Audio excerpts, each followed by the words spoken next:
Video like जरूर कर लीजिए और ऐसे वीडियो लगातार फ्री में पाने के लिए चैनल को तुरंत सब्सक्राइब कर लीजिए और बेल आइकन को जरूर टैप कर लीजिए ताकि आगे भी सारे वीडियो आपको मिलते रहे। यूट्यूब में फॉलो करते हैं तो प्लीज ये वाला फ्री टेलीग्राम चैनल जरूर ज्वाइन कर लीजिएगा। सारे नोटिफिकेशन सारे अपडेट यहीं पे आते हैं, ध्यान रखिए। नमस्कार दोस्तों, आपका स्वागत है सी सेट प्रिपरेशन के इस यूट्यूब चैनल पर। यह study for civil services by Gyan sir द्वारा संचालित एक फ्री इनिशिएटिव है। इस चैनल के माध्यम से आप स्टेट पीसीएस एग्जाम के सी सेट की कंप्लीट तैयारी कर सकते हैं।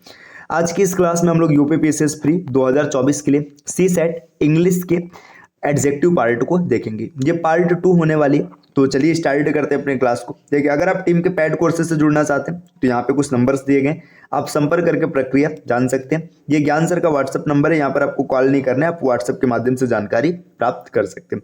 चलिए अब स्टार्ट करते हैं अपने क्लास को। एडजेक्टिव की यह दूसरी क्लास है। इससे पहले हम लोगों ने एक क्लास कर रखा है, अगर आपने नहीं देखा है तो आप प्लेलिस्ट में जाकर जरूर देख लीजिएगा।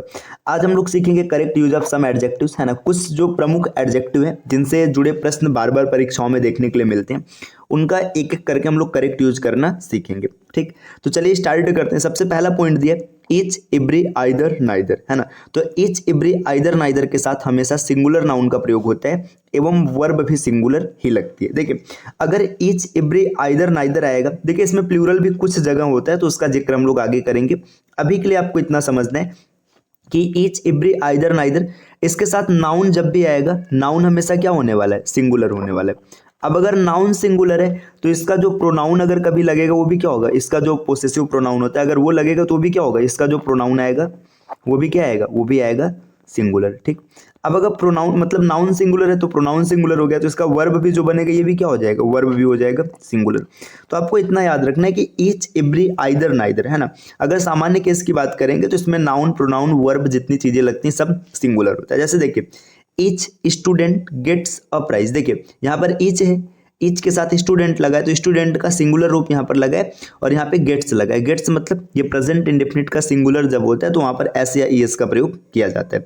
तो देखिए यहाँ पे ईच के साथ स्टूडेंट और गेट्स दोनों सब जो जितने भी चीज लगे सब क्या है, सब सिंगुलर हैं। ठीक, इसी प्रकार देखिए एवरी सीट वाज ऑक्यूपाइड, देखिए यहाँ पर एवरी लगा है, एवरी के साथ भी सिंगुलर लगेगा तो यहाँ पे सीट लगा है और ये इसका जो वर्ब है ये भी सिंगुलर है, वाज ऑक्यूपाइड। देखिए आइदर बुक इज यूजफुल, है ना। तो यहाँ पर ईच, एवरी, आइदर, नाइदर, है ना, जब कभी भी लिखा जाएगा तो यहाँ पर हमेशा क्या होगा, ये आपको सिंगुलर रूप में नाउन, प्रोनाउन, वर्ब सबका प्रयोग करना है ना। इसमें कुछ जगह प्लूरल भी आता है, उसका जिक्र भी आगे किया जाएगा एक एक करके। देखिए यहाँ पे लिखा है यदि वाक्य में एवरी के बाद कोई प्लूरल एडजेक्टिव ऑफ नंबर, मतलब जो इसके बाद ना अगर कोई नंबर्स दिया रहे जो कि नंबर क्या हो, प्लूरल हो का प्रयोग हो तो उसके बाद आने वाला नाउन प्लूरल होता है। देखिए मतलब ये कहना क्या चाहते हैं, आपने लिखा है एवरी लिखे है ना, एवरी के बाद कोई नंबर आप लिख रहे हैं, है ना। वो नंबर जो है ना, आपका नंबर कैसा है, नंबर आपका है प्लूरल, है ना।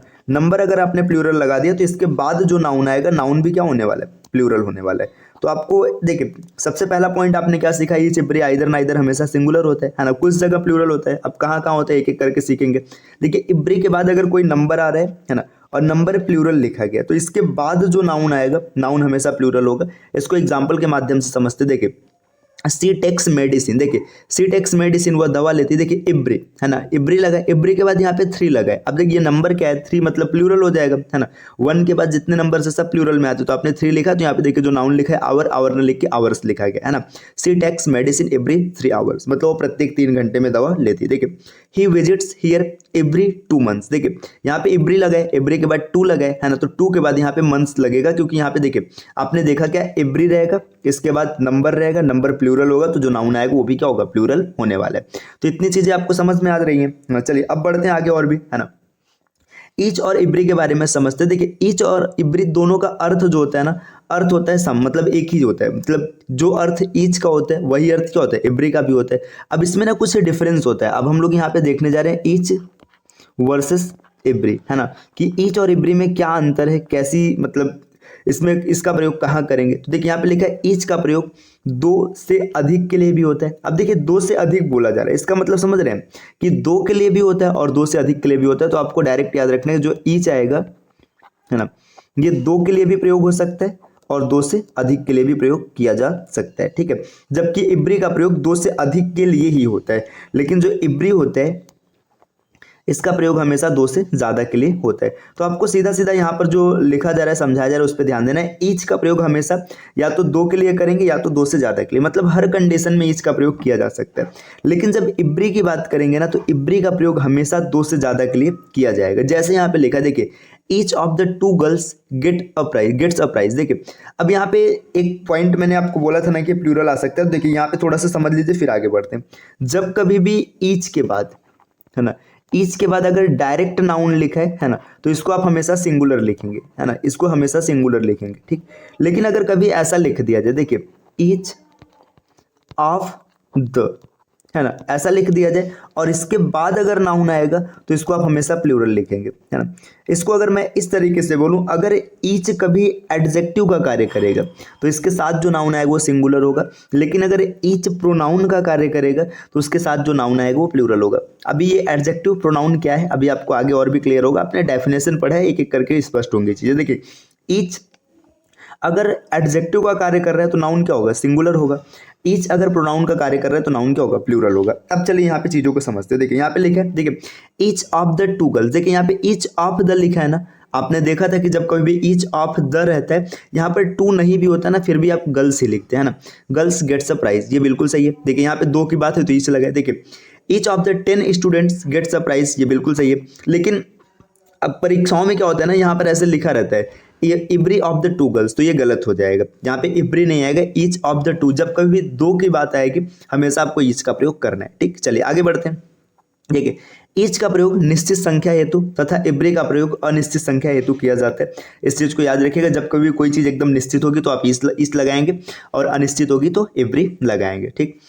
ईच का प्रयोग उस समय किया जाता है जब व्यक्ति या वस्तु या व्यक्ति को इंडिविजुअली या सेपरेट एक्शन व्यक्त करना हो। इब्री का प्रयोग ग्रुप एक्शन के लिए किया जाता है, ठीक। तो ये सब चीजें आप पढ़ लीजिएगा, इसमें कुछ खास नहीं है। अब आगे बढ़ते हैं। देखिए यहाँ पर जो डेटा दिया है, देखिए ईच एक प्रोनाउन भी है और एक एडजेक्टिव भी, ठीक। यही चीज मैं अभी आगे आपको जिक्र कर रहा था। देखिए ईच प्रोनाउन है, मतलब समझ रहे। देखिए प्रोनाउन क्या होता है, नाउन के स्थान पर आता है, तो आपने लिखा ईच ऑफ द। जब कभी भी ऐसा लिखा रहता है ना, तब ये प्रोनाउन का काम कर रहा है, ये प्रोनाउन का काम कर रहा है। लेकिन अगर ईच आपने लिखा, देखिए ईच के बाद सीधा आपने नाउन लिख दिया, आपने नियम पढ़ रखा है कि जो एडजेक्टिव होता है वो नाउन के पहले आता है। देखिए अब यहाँ पर जैसे मैंने लिखा ईच बॉय, है ना, तो यहाँ पर ये बॉय को क्वालिफाई कर रहा है, तो इसलिए यहाँ पे देखिए ईच ऑफ द, यहाँ पर अब अगर जो भी नाउन आएगा हमेशा प्लूरल रहेगा, यहाँ पर जो नाउन आएगा वो सिंगुलर रहेगा, ठीक। यहाँ पे देखिए आगे क्या बोला जा रहा है, लेकिन इब्री जो है ना, इब्री का प्रयोग केवल एडजेक्टिव के तौर पर होता है, इसलिए इब्री ऑफ द लिखना गलत है ना। तो अगर कभी ईच ऑफ द करके कोई चीज मिल रहा है तो ठीक है, कोई दिक्कत नहीं है। लेकिन अगर इब्री ऑफ द करके लिखा मिलेगा तब वो हमेशा क्या होगा, गलत होने वाला है।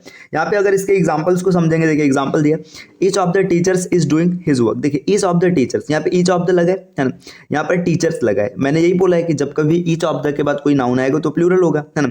इसके बाद की जो कहानी है वो सब वैसे ही रहेगी जैसे सेम रहा करती थी।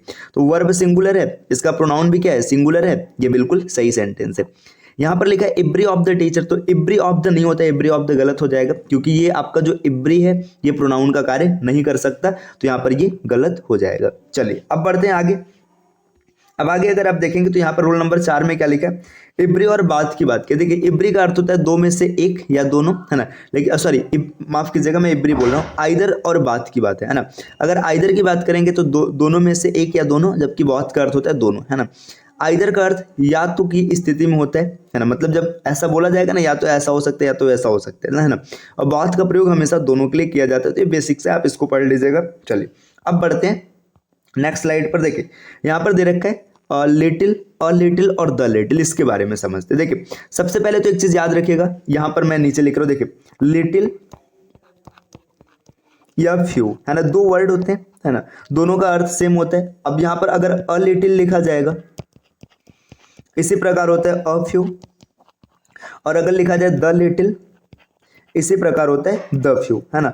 इन सबका मतलब सेम होता है, लिटिल अपनी जगह, फ्यू अपनी जगह, बस फर्क इतना सा होता है कि जो लिटिल होता है ना, इसका प्रयोग हमेशा अनकाउंटेबल के कंडीशन में होता है, मतलब जिसको गिना नहीं जा सकते, और इसका प्रयोग हमेशा काउंटेबल सेंस में किया जाता है, ठीक। इतनी चीजें क्लियर है। अब यहाँ पर देखते हैं little, a little, the little का मतलब क्या। देखिए लिटिल का देखो यहाँ पे लिखा है, लिटिल का प्रयोग अनकाउंटेबल के साथ होता है। लिटिल का देखिए अगर लिटिल है खाली, है ना, तो इसका अर्थ नकारात्मक सेंस में होता है, मतलब कुछ नहीं है, न के बराबर है, ठीक। अगर अ लिटिल है तो इसका अर्थ होता है थोड़ा सा, मतलब बहुत थोड़ी सी संभावना है ना।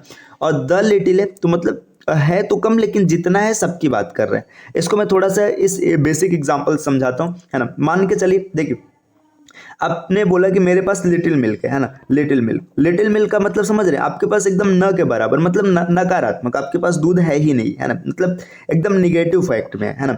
आपने बोला अ लिटिल का मतलब है थोड़ा सा है, और अगर आपने बोल दिया द लिटिल, मतलब जितना भी मेरे पास है, मैंने सब तुमको दे दिया, तो वहां पे द लिटिल की का सेंस आएगा। अब इसको एग्जाम्पल समझते, देखिए यहाँ पे लिखा है यूज ऑफ लिटिल, नगण्य या कुछ नहीं। देखिए यहाँ पे लिखा है he takes little interest in parental business, है ना। देखिए यहाँ पे वो अपने पेरेंटल बिजनेस में लिटिल इंटरेस्ट, मतलब एकदम न के बराबर इंटरेस्ट लेता है, मतलब उसे कोई लेना देना नहीं है। देखिए we have little hope of his recovery, हमें उसके रिकवरी का लिटिल होप है, मतलब एकदम ठीक होने की ना संभावना न के बराबर, एकदम नगण्य है, मतलब कुछ नहीं कहा जा सकता।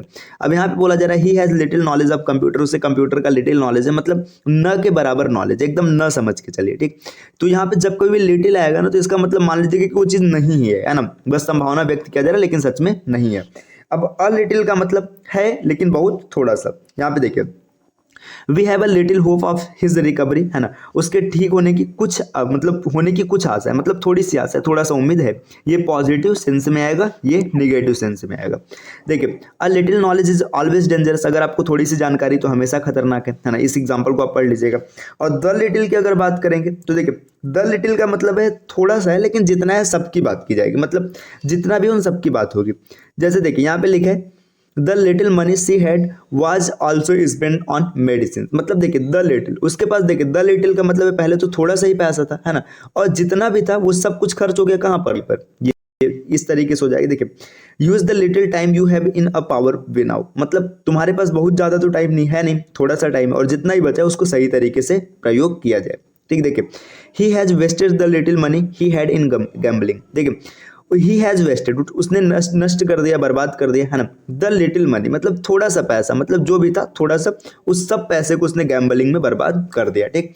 तो इसके बाद जो फ्यू और द फ्यू, इसकी कहानी हम लोग कल से देखेंगे, है ना। तो उम्मीद है कि आपको चीजें समझ में आई होंगी और वीडियो भी पसंद आया होगा। इस प्रकार के वीडियोज आपको लगातार मिलते रहेंगे, बस इसके लिए आपको सी सेट प्रिपरेशन चैनल को सब्सक्राइब करना है। मिलते हैं आपसे नेक्स्ट वीडियो में।